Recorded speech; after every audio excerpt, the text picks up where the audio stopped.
and welcome to the Abundology podcast. My name is Renee Spears, and I'm an abundance channeler and business mentor, and I help people be happy and have more money, love, time, and joy in their lives. I'm coming to you from downtown Portland, Oregon, and this is the weekly energy update for the week of July 12th, 2020.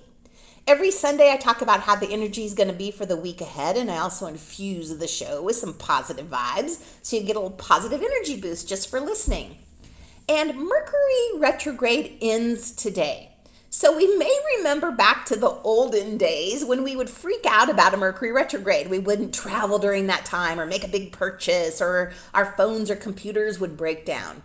Now there is so much happening that we haven't even paid much attention to Mercury retrograde. It's been the least of our worries.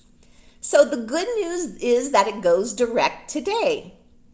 And it's easy right now to think of this time as a timeout, that our lives are going along just fine and we get this virus and we take a timeout, and then at some point in the future we go back to our lives. But it's time to recognize that story or that narrative may not be true. It's time to recognize that these times are fated. So I watched an Akashic Records reader on YouTube open the records of the coronavirus. And our Akashic Records are our soul records over all of our lifetimes. So she talks to the soul records of COVID. And one of the things that really stood out about the talk is when she's talking to the virus, and the virus says that we all knew that this was going to happen before we came here this lifetime. So we knew it was going to happen, and we came here anyway to experience this time. So if we consider that when we think about what's happening in our world right now, that this time is meant to be, that this means this just isn't a time out and then we return to our regular life and timeline. No. Now is the time when we start to really get it that things aren't going back ever. Things aren't going back ever. And that this time right now is part of our destiny.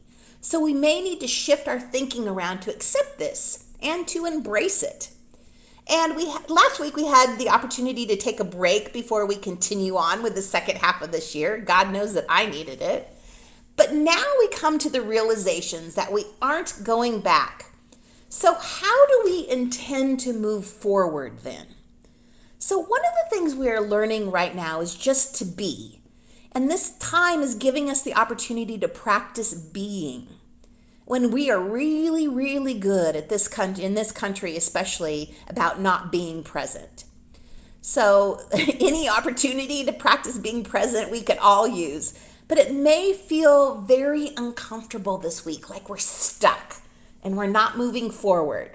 Feeling like this is how life is going to be forever, but it's not. And while we're here, let's squeeze in as much enlightenment out of it as we can. And the first big step toward enlightenment is being.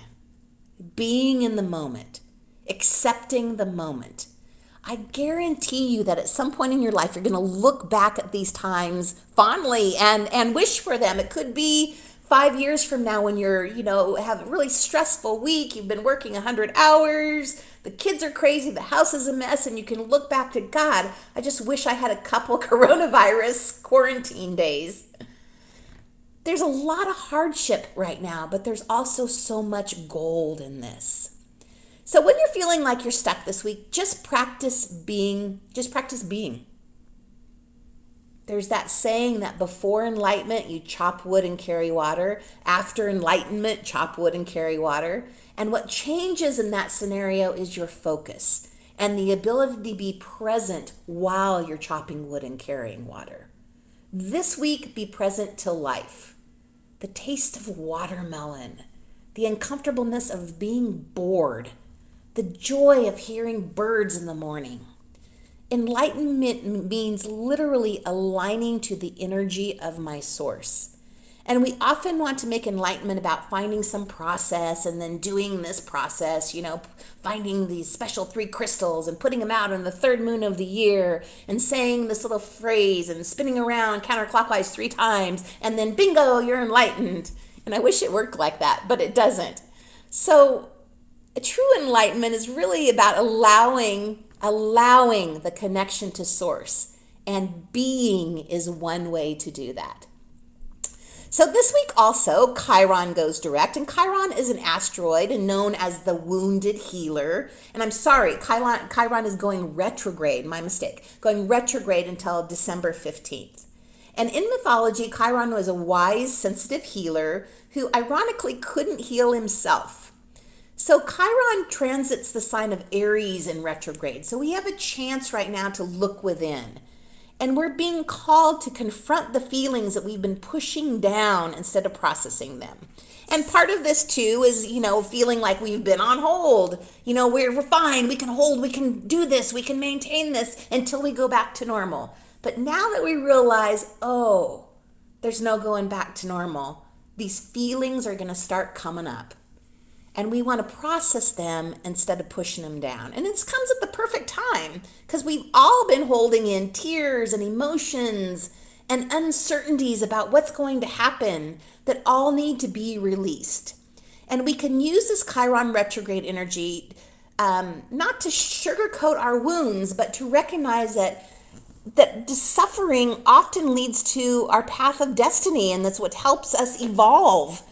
And we can allow this to happen to us to take action for a brighter future. So we want to be uncomfortable. It's okay. You're not going to die. You're not going to die. It just feels sucky.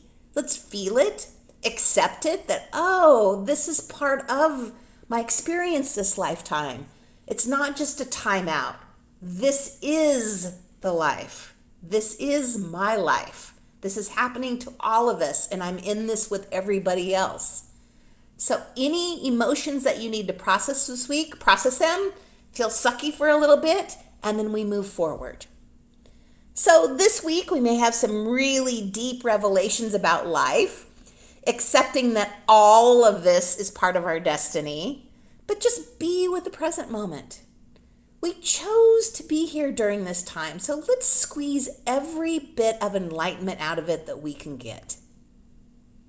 So as always, thank you for listening. Have an enlightening week. I have done a lot of 30-minute sessions this week. I think everybody just could use a quick energy boost, so I am offering those now on my website, which is Abundology.com. Have a wonderful week, and I will talk to you next week.